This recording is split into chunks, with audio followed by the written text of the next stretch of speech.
بلوڅ بیلتون پالو پر پاکستانی عسکرو یو ځل بیا زړه یخ کړی دی. دا چې څومره پاکستانی پوځیانې وژلي چیرته او څنګه په دې ویډیو کې وګورئ او چینل سبسکرایب کړئ. السلام علیکم، ستړي مشئ. بلوڅ ملت پالو بیا پر پاکستانی عسکرو برید کړی او 11 تنو ته یې پر کې مرګ ژوبله اړولې ده.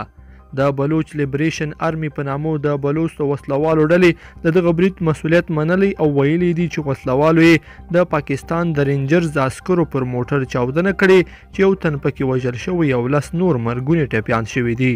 د دغې ډلې ویان جنید بلوچ وایي چې په ایښه د پاکستان په کراچۍ ښار په اورنګي ټاون سیمه کې رامنځته شوې ده. د پیښې په ځای کې د کراچۍ د پولیسو یو افسر ساحي ابړو رسنیو ته ویلي چې چاودنه په یو موټر سایکل کې د ایښودل شوي ماین د چاودېدونکو توکو له امله رامنځته شوي. نوموړی هم وایي چې په پیښې کې یو عسکر وژل شوی او 10 نور مرګونې ټپیان دي. بلوچ سان څه غواړي؟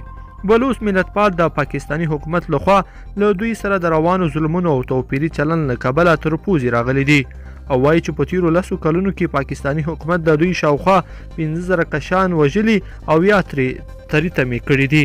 همدا لامل دی چې بلوچ ملت پالو د پاکستانی حکومت پر ضد وسلوالې مبارزې ته مخه کړي او د خپلواک بلوچستان غوښتونکي دي. دوی وایي چې بلوچستان د توري په زور له پاکستان سره یو ځای شوی او د توري په زور به بیرته د خپلواک هیواد په توګه ترې جلا کیږي، ځکه خو یې د پاکستان پوځ پر ضد مبارزې ته په شدت دوام ورکړی دی. پر بلوچستانو د پاکستانی حکومت ظلم.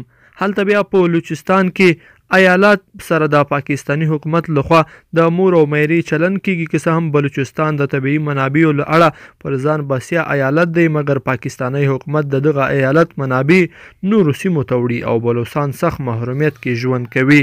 لیدونکو په دې هیله چې دا مطلب مو تر پایه لیدلی وي، که مو دغه ویډیو خوښه شوې ویډیو لایک کړئ او چینل سبسکرایب کړئ. تر بیا ښه وخت.